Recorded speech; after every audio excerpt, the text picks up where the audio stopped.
Welcome back. In continuance of the transformation of Europe, we left off here. Didn't get to here, but this is the next slide. Centralization of political power, turning many parts into one. So one of the things that our chapter looks at is the creation of modern centralized nation states or nations. Today we refer to these usually with a casual term countries. So how did modern countries develop? I think Bentley and Ziegler also talk about sovereignty.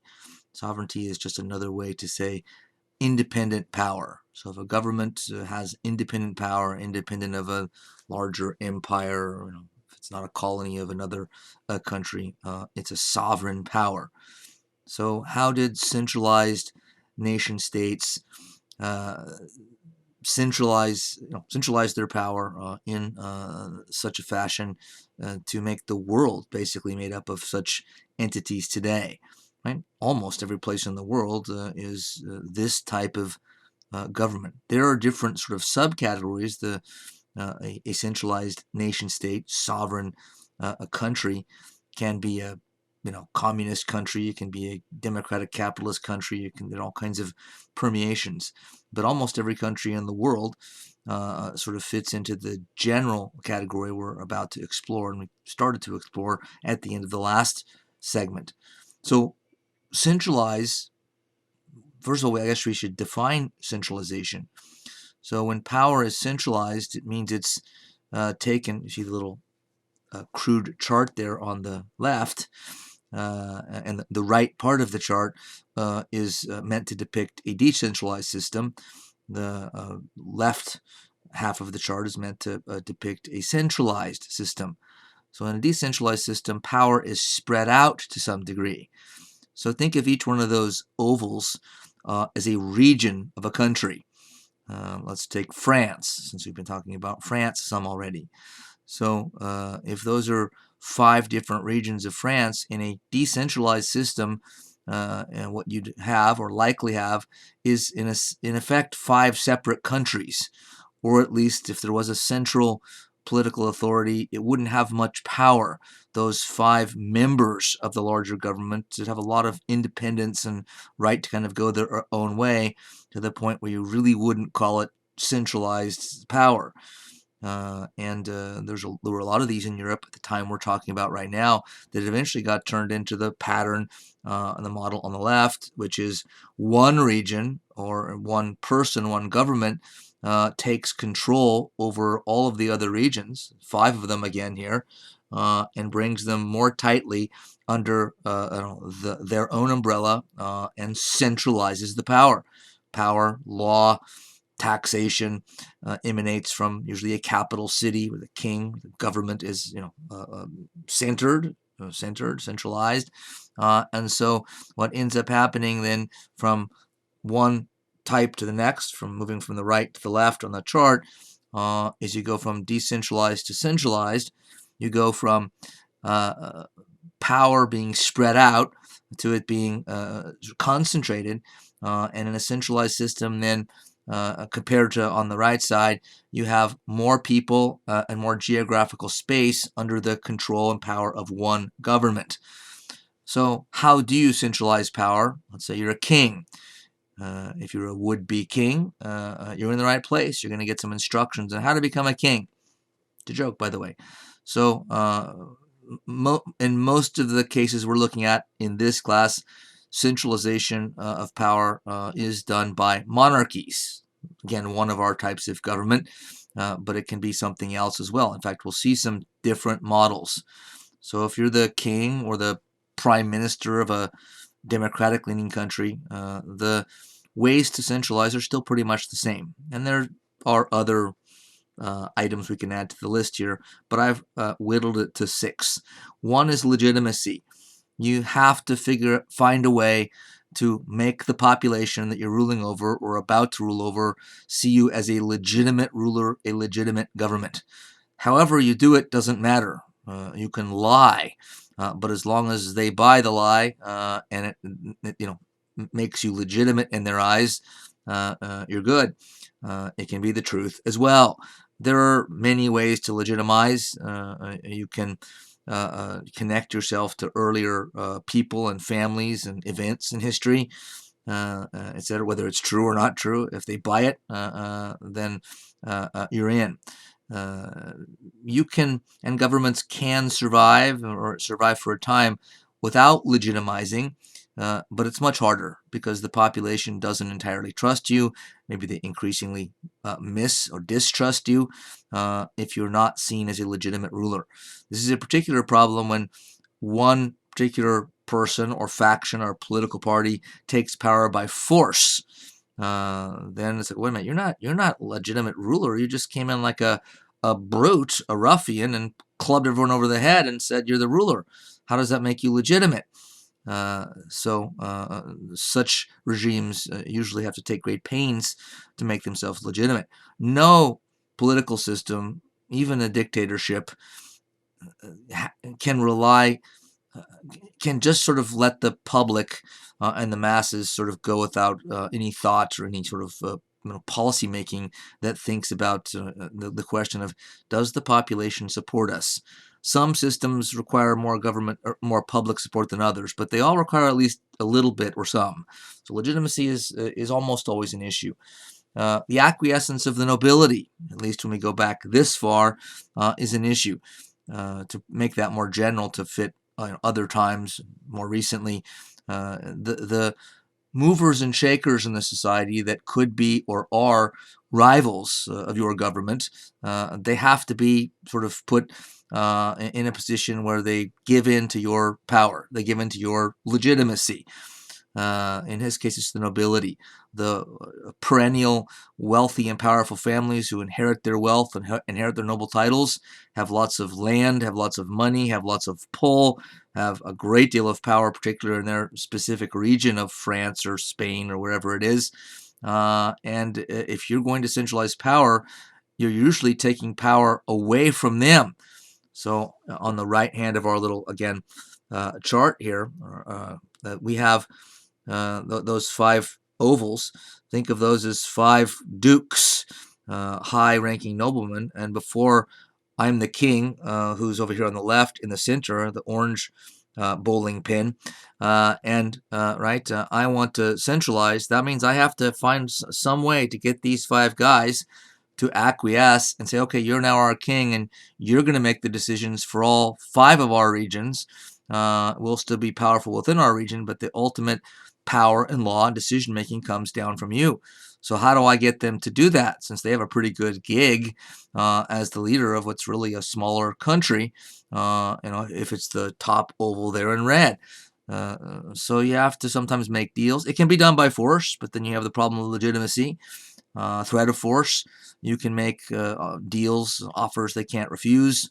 In European history, there are cases where the king will do political or economic favors, loan money to nobility that might have been, their region might have been destroyed by a war, like the 30 Years' War in Germany. A lot of German noblemen were willing to submit to the king's authority because the king gave them huge loans to fix up their land that got destroyed by and through the 30 Years' War.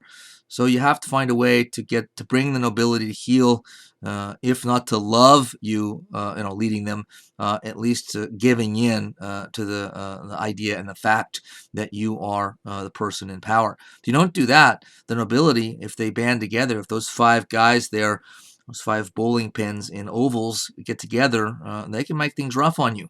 They're powerful and wealthy by themselves, but if they put it all together, they could be a challenge to you, and maybe even a successful challenge. That's why you have to be very concerned about it. You have to have a monopoly of force, our third item, which means you can't allow rival armies within your own borders. You can't have rival militias running around. You have to have a monopoly on use of force, both military and police force. And this is basically a must if you want to survive as leader, as the current government. You must also have, or you should have, efficient professional administration and bureaucracy, at least by this era, 17th century and beyond. Countries, nations, sovereign states are getting big enough by this period where there's a whole lot to organize. And so if you don't have an effective administration and bureaucratic system, particularly with regard to tax collection and military organization, you're going to be in trouble. 5, then related to this, is effective fiscal policy. You really need to find a way, an efficient, effective way to get money from the resources from the hands of individuals, citizens, into government coffers to pay for things like warfare, colonies, et cetera, et cetera. So, and the more solidified your form of organization is, your administrative structure, the more rationalized it is, the more systematic it is, the better you're going to do in that regard. 6, and last, you really need to shift people's loyalty to the nation state, to the king, the parliament, the state itself. And that's not easy to do in this time period we're talking about here in particular, because much of Europe was used to the decentralized system, again, in the right part of the chart, where their loyalty was to again, let's pick the Duke at the top, the red Duke here, as a bowling pin. He's used to running the show, but partly because, and it keeps happening that way because the people of his region are loyal to him. And you might have been the king for a long time, but you weren't able to centralize power. So those people that live in his area, his duchy, they probably respect you as the king, but they listen to him more because you're a bit further away and distant, and you're not able to effectively centralize, which means make them pay taxes, make them do this, make them do that. So, once you've gotten that Red Duke to acquiesce to your authority, then it's sort of halfway done, but you still probably have to find ways to propagandize and use symbols, rewards for people to sort of bring them propaganda to get them on the same page to think of themselves as part of the whole country. In our period right here, between 1500 and 1800, France is a good example once again. A lot of people living in what's now France didn't even think of themselves as French. There was a section of France that's still referred to by this term, a region of France called Burgundy. And Burgundy was a separate sort of sovereign state, or close to it, for a long time, going back to the Middle Ages. So even into sort of the modern period, some of these European countries are not totally centralized and only kind of gradually getting more and more to it. So you don't necessarily have to have all of those 6, 100% done, completed. But the more you have and the more complete it is, the more likely your state is to be effective and to actually remain in power.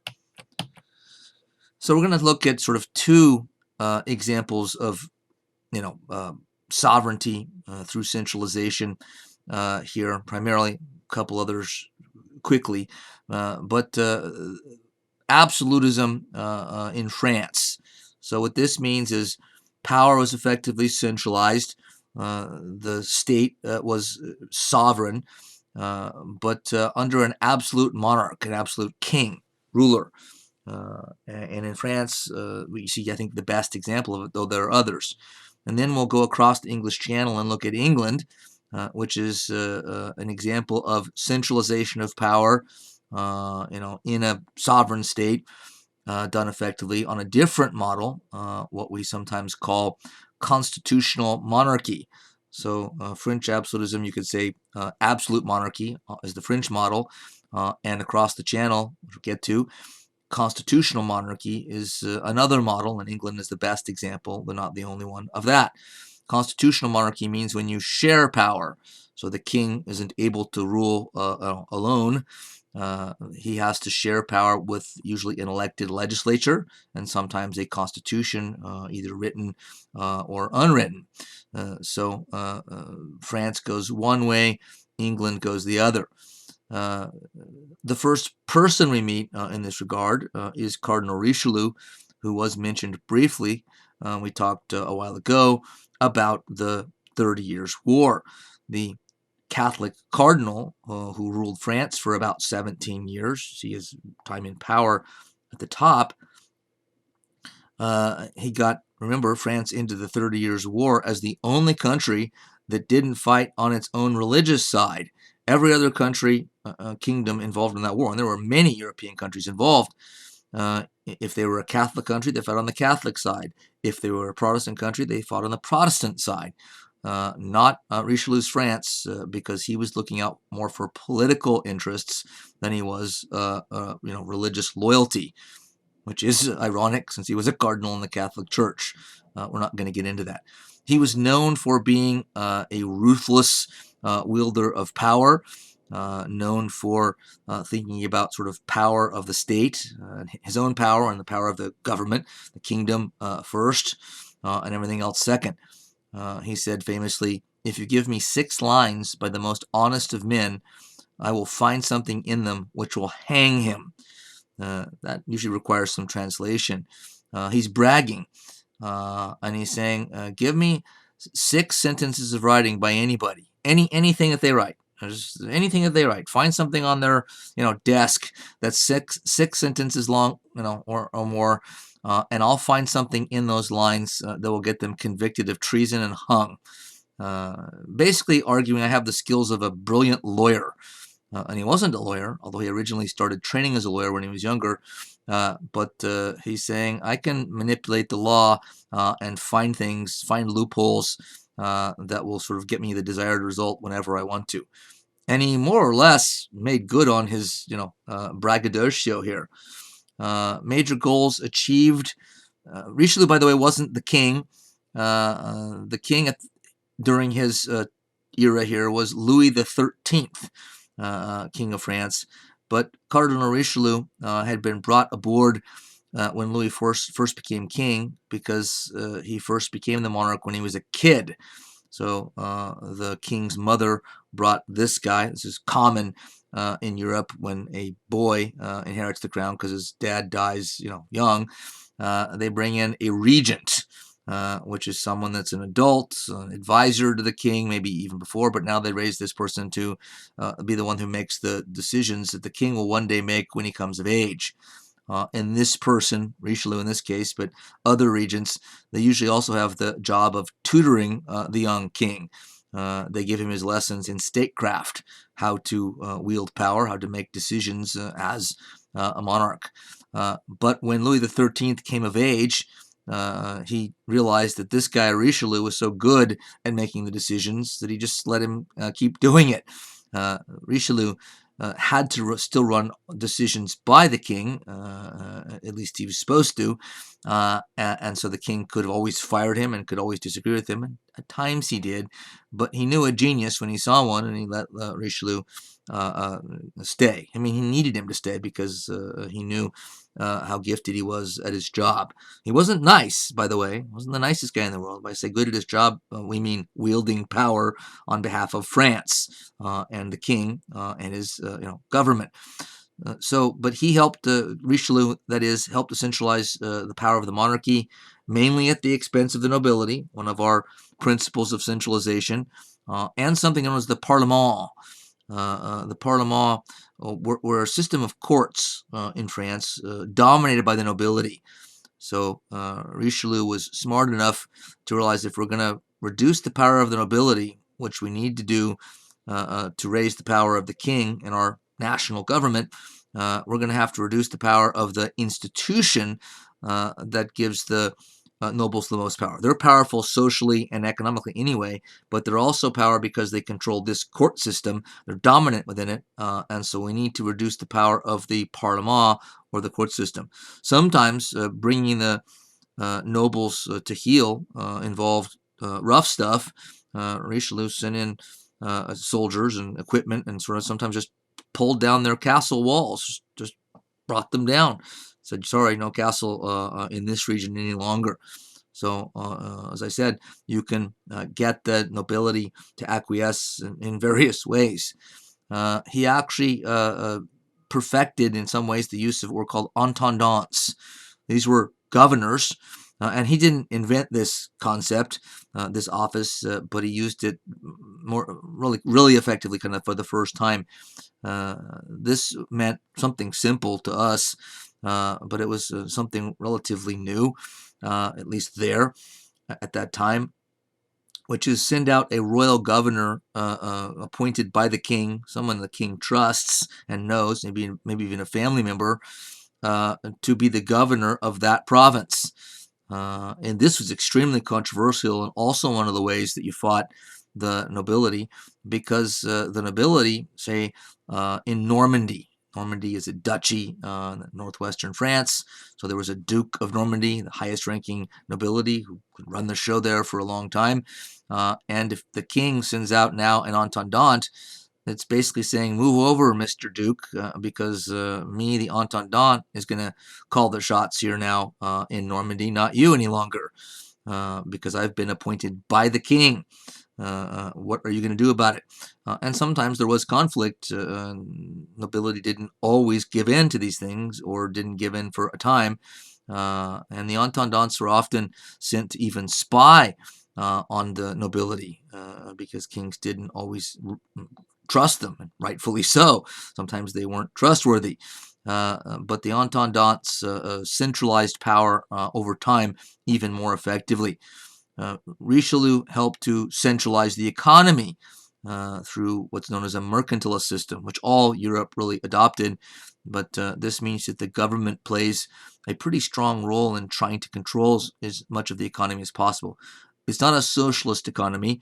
It's not trying to redistribute wealth. The merchant classes, the business owners, are still allowed to make huge profit if they can.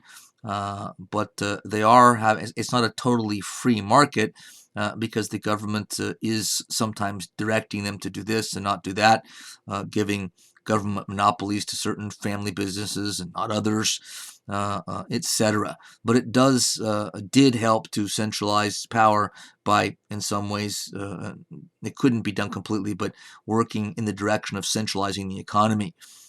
We already know about Richelieu trying to check Habsburg power in the 30 Years' War by going to war against a fellow Catholic country. Then, after Richelieu was dead and gone, another boy king comes to power, the son of Louis XIII, the much more famous Louis XIV. And you see him depicted here in a recent TV series about Louis XIV and his incredible palace, magnificent palace at Versailles, and a magnificent palace for the magnificent reign of the Sun King, or le Roi Soleil. So he became known as the Sun King and didn't discourage the symbol. It was all around Versailles, and statues and artwork and pictures of the sun. If you're a king, you want symbols of power around you for propaganda purposes, and the sun isn't a bad one. It's large and powerful and radiant and dominant, so Sun King works. Hence, Louis used it to perfection. And Louis XIV is one of the most skilled rulers and kings in all of European history. So was Richelieu, by the way, but he wasn't a king. This guy didn't have to answer to anybody, even theoretically, because he was the king of what was rapidly becoming a centralized absolute monarchy with complete sovereignty. The palace he had built at Versailles came some years into his reign, at least in the size that you see it here. It had been a small hunting lodge of his father's outside of Paris. It's now kind of on the outskirts of Paris. And it was designed, as it says here, to intimidate. So Versailles became the capital and the seat of government in the middle of Louis's reign. Kings had been had the seat of government in Paris, and he decided to move it out into the country just a little bit away from the center. And from this point forward, at least as long as he was around, uh, government business was done here, not in Paris. This is partly because he didn't trust his own nobility in and around Paris, so he wanted to remove himself, so he had a little bit of physical space to sort of gain political space from them, and more or less it worked. But it was designed to intimidate, to show everybody, to how powerful and rich this guy was, as a way to kind of keep anyone from challenging him. So if a foreign dignitary showed up, or some nobleman from the south of France for the first time is coming north to Paris and sees Versailles on the outskirts of the city or outside of the city, he might say, wow, this guy must be the most powerful person in the world. This palace is incredible. It's vast. It seems never to end. This is, of course, just a drawing of it. You can visit it to this day. It is, to say that it's impressive is a vast understatement. Just the grounds and the gardens and the number of statues and fountains, and which you don't really see pictured here. A lot of those came later, but it's just immense. And you will see how it intimidated people if you ever get a chance to go there. Maybe you already have. Louis, again, this is an actor depicting him. The series is called Versailles, after the palace itself, which I do recommend. It's pretty well done, although it's a bit dark. It has sort of a sort of a goth quality to it in some ways, which that part I didn't like so much, just because I don't think that that's what this reign was about. But it's also pretty explicit in language and sexuality and violence and all that. So I provide a trigger warning for anybody that watches it, though it is well done, I think. According to a recent biography of Louis XIV, just came out a year or so ago, which is excellent, Louis was a man in pursuit of glory, a king devoted to dynastic aggrandizement, and a leader bent on national expansion. He dominated his age, and since he chose the sun as his symbol, later became known as the Sun King. Did he deserve the name? Did he leave France stronger or weaker? That's open to debate, and different historians disagree about that, not surprisingly. But one thing is for sure, he did centralize power and made France into an absolutist monarchy. Now, nobody centralizes power completely effectively, but he did it about as well, at least as successfully as somebody could. Although there were some rivals in Europe that did it pretty well also. But this is kind of usually seen as the standard model of absolutism. And Richelieu had already taken a number of steps. In many ways, Louis was just kind of completing the progress already made by his predecessor in wielding power, that of Cardinal Richelieu.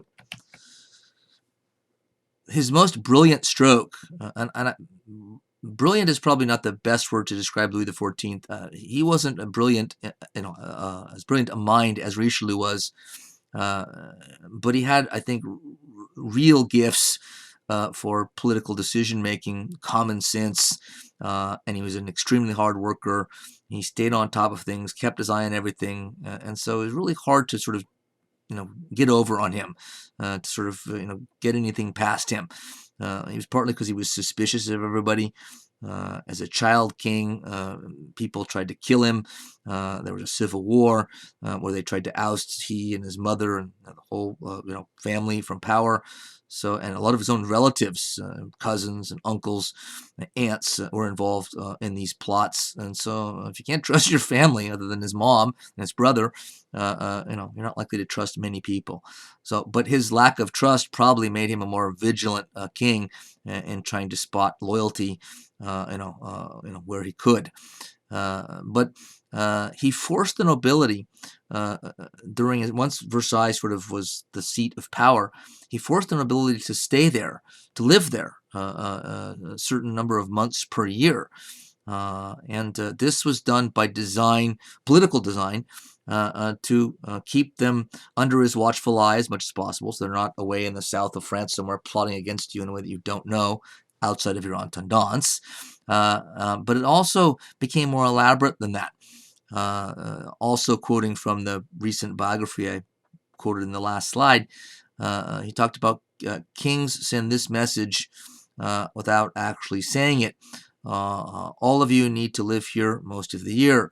There will be lots of ceremonies and entertainments that if you attend with the proper etiquette, decorum, dress, etc., you will receive my favor, meaning the king's favor, and maybe get to be part of my inner circle. Hang out with me, one of the cool people. And while you're doing that, me and the people I really trust will be making the important decisions without you elsewhere. Actually, most of that is my words. It's sort of a paraphrase of the aforementioned biography. I spiced it up a little bit there, but it's more or less what's being said. So if you go back and unpack that, what he's done is force the nobility into this kind of maze. And they know they're in the maze. They just can't get out of it. So and some of them don't want to get out of it because he appeals to brilliantly here to people's concern for status. Humans are concerned about their status, how they sort of stack up against everybody else, especially kind of their peers. So the nobility are competing with each other for the king's favor to sort of have more status and say, see, I'm more important than you. The king hangs out with me and not you.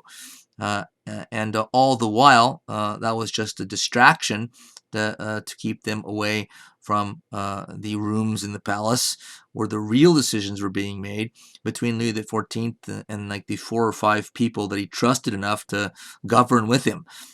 He really, most of the big meetings throughout his reign, when huge decisions were made about war and taxation, it was usually sort of like 3 to 5 people in the room, including Louis XIV.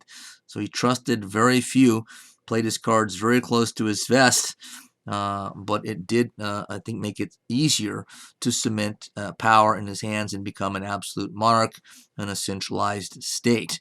And he reigned for decades. For so long that when he died, it was his great-great-grandson that became the next king by right of inheritance. So he outlived like everybody for a number of generations. So he wasn't the nicest guy in the world. I mean, he might not have been an awful person, but he committed his share of sins by our standards today. Could be harsh on Protestants, the Huguenots we've already met, French Calvinists. He could crack down heavily on anybody that crossed him or what he saw as a traitor. But I don't think he was prone to cruelty to the extent that he was a psychopath or a sadist. He was a king in an era where kings were pretty brutal in general.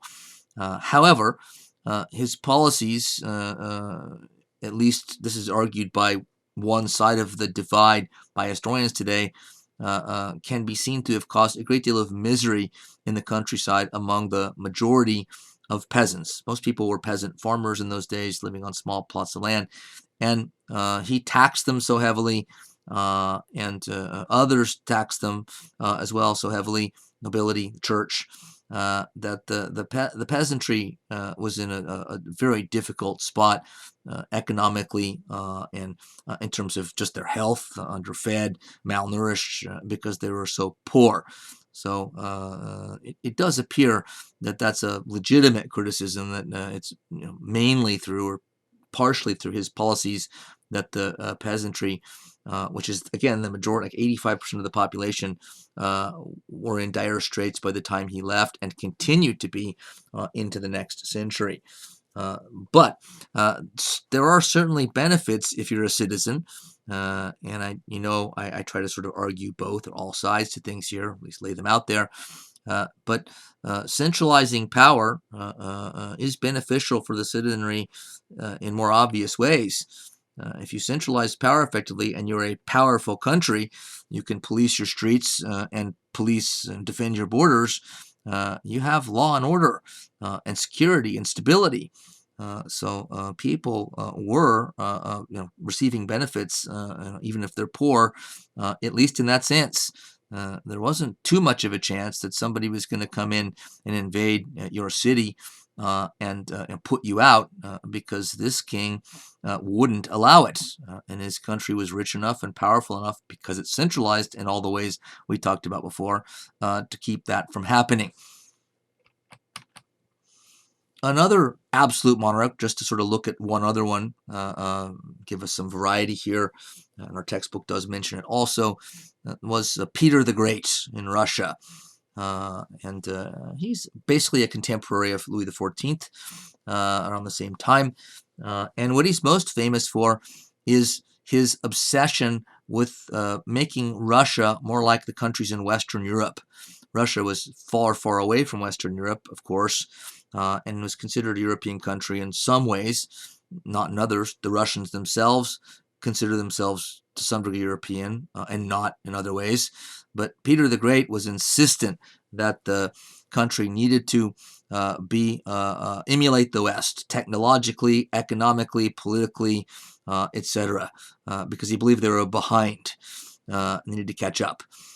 So as a really good current historian says in a book about this time period in Europe, the move of the capital from Moscow to the newly created St. Petersburg did much more than wrench the Russian elites 370 miles to the west, for it was accompanied by an equally top-down transformation of their culture.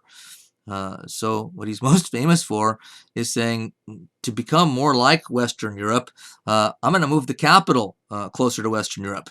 And he moved the capital, had a brand new city built. St. Petersburg was his idea. It didn't develop, it didn't evolve into a city as most cities do. This was created. And he just forced the nobility and everybody else, pick up your stuff and move, because if you want to be near the capital, the decisions are made. You're going to St. Petersburg with me. And of course they did. So, but he made a trip to Western Europe himself once, incognito, in disguise, so they wouldn't know he was the king, which was funny because Peter the Great was about 6'7". Right? If you look at the dates of his life there, people were short. Right? Average height for a man was much shorter than it is today. So 6'7" in those days would be like 7 feet tall now. Imagine a king that's like 7 feet tall. He's already got complete power, and now he's that physically imposing as well. This guy was a force, and terrified people that got in his way. He used to walk down. He was always a bundle of energy. He always had some new project to work on, and he didn't relax. He just was always in a hurry to get this or that done. So he walked super fast. But not only that, since he was 7 feet tall, or 6'7", right, his stride was bigger than everybody else. So he's walking fast, plus his stride is bigger than everyone else. And you can kind of see it in the picture in the upper right there. It's not trying to depict that, but it sort of does. That people had to kind of run, like his assistants had to run to kind of keep up with him when he's walking. And they couldn't say slow down. He carried a stick with him too, that he'd sometimes used to beat people around him if he didn't like what they said, or so he could be a difficult guy to deal with. So an absolute monarch in many ways. But he didn't centralize power as effectively as his French counterparts in Richelieu and Louis XIV. Russia is bigger, harder to centralize and govern, so it wasn't all his fault. A lot of forces moving in different directions that differed from or added to the challenges that the Western European rulers have been looking at faced.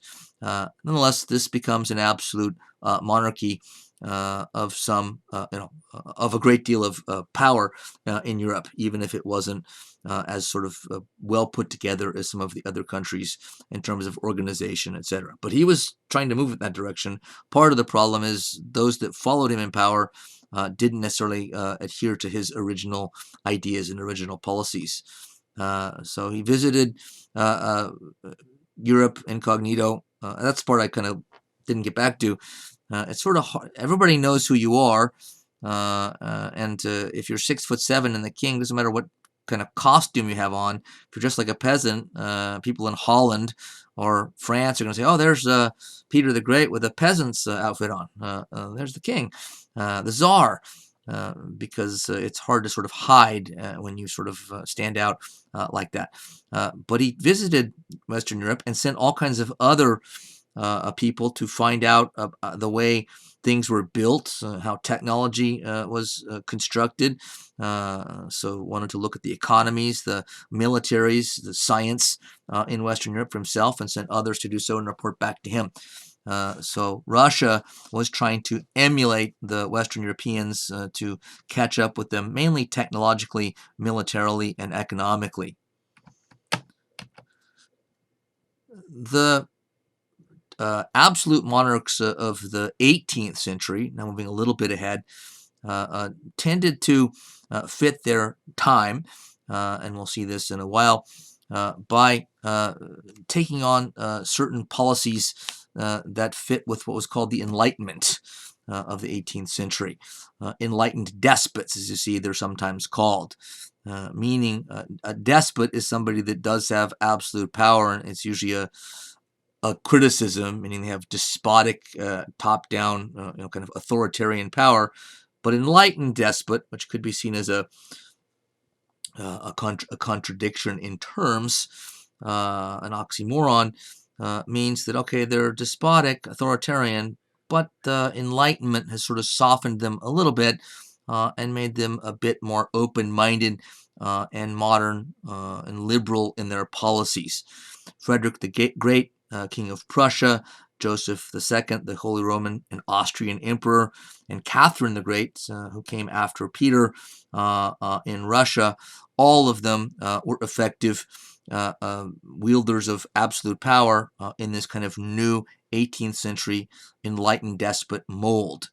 Professor Perry again says, enlightened despotism, an apparent contradiction in terms, I didn't realize that he had said that, I guess that was in my mind, was a phrase used by the French philosophe Diderot, French Enlightenment thinker, as early as the 1760s. Wherever the philosophes, Enlightenment thinkers that means, used this term, despot, it referred to an ideal shared by many of them, the strong monarch who would implement rational reforms, removing obstacles to freedom, ending book censorship, and allowing the laws of nature to work, liberal policies all, particularly in trade and commerce. These monarchs instituted specific reforms in education, trade, and commerce, and against the clergy. Prussia, Austria, and Russia had to move very quickly if they wanted to catch up to the degree of centralization achieved in England and France.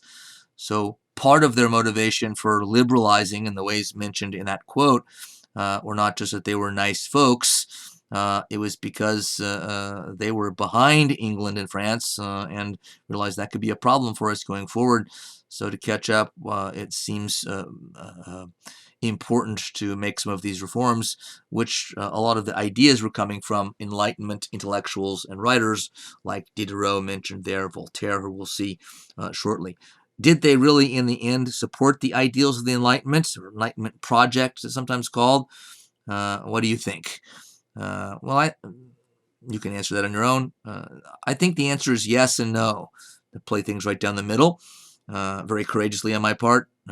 In some ways, I think they believed it. Frederick the Great on the left, King of Prussia, was a gifted intellectual. He was extremely well educated, was a brilliant musician, flute player, read books, serious books all the time.